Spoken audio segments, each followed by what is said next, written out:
جزاكم الله خير. الرزق، أحد يشك أن الله عادل؟ أحد يشك في عدل الله؟ الله سبحانه عادل. الله سبحانه وتعالى وزع لنا كلنا الأرزاق بالتساوي. بس وشلون؟ بعطيكم مثال.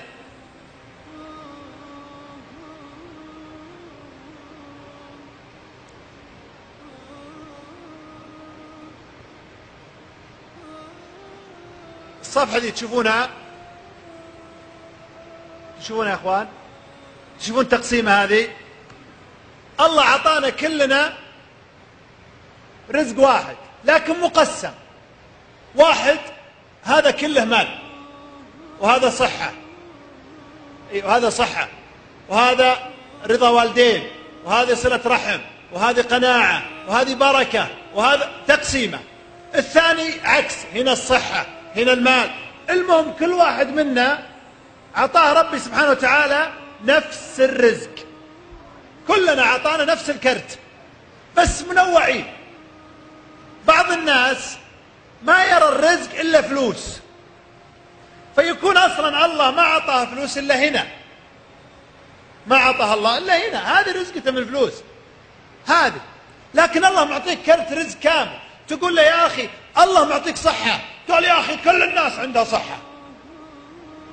تقول له يا أخي الله معطيك رضا والدين، أنا وش الوالدين؟ لا لا لا. كم شال من رزقته الآن؟ هو كم شال من رزقته؟ هو نفسه بدل ما هي رزقه كاملة شال 3/4. تقول له يا أخي الله عطاك مثلا محبة من الناس، يا أخي وش محبته؟ شال. شوف، فتقول لك كذا، يبدأ يضيق هو على نفسه، يضيق على نفسه حتى تصير رزقته بدل ما هي بالوسيعة، لأنه ما يشوف الرزق إلا مال، بدل ما هي بصفحة كاملة خلى رزقته ذا القطيعة الصغيرة. مو بهذا الواقع يا جماعة؟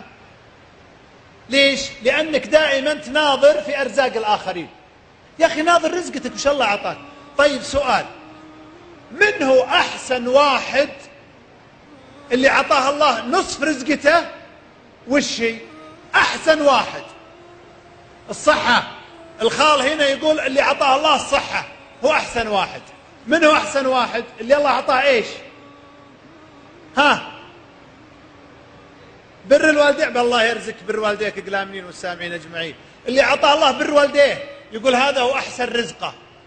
في واحد يقول لا، اللي عطاه الله الرضا. واحد يقول اللي عطاه الله البركة. احنا دائما إذا جينا نتكلم قاعدتنا وشي؟ قال الله وقال الرسول صلى الله عليه وسلم. الرسول صلى الله عليه وسلم يقول خير متاع الدنيا الزوجة الصالحة. فاللي الله عطاه زوجة صالحة نص رزقته، صدقوني هذا نص رزقته روعة.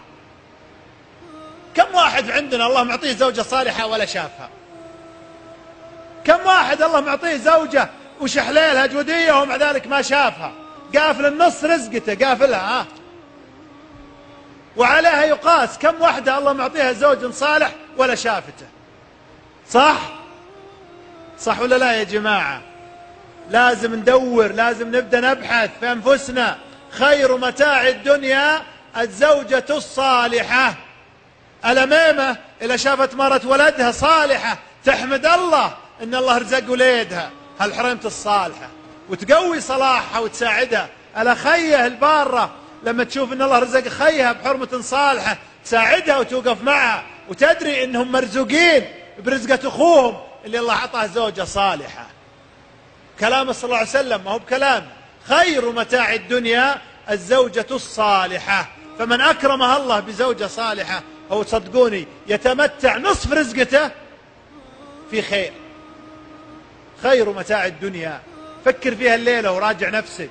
زوجة صالحة تحرمها من والديها، زوجة صالحة تقطعها من رحمها، زوجة صالحة تقصر عليها، زوجة صالحة زوجة صالحة زوجة صالحة، وما أكثرهن اللي أن ظلما وهن صالحات في بيوت. لكن أسأل الله أن يخلف عليهن ببركات من عنده.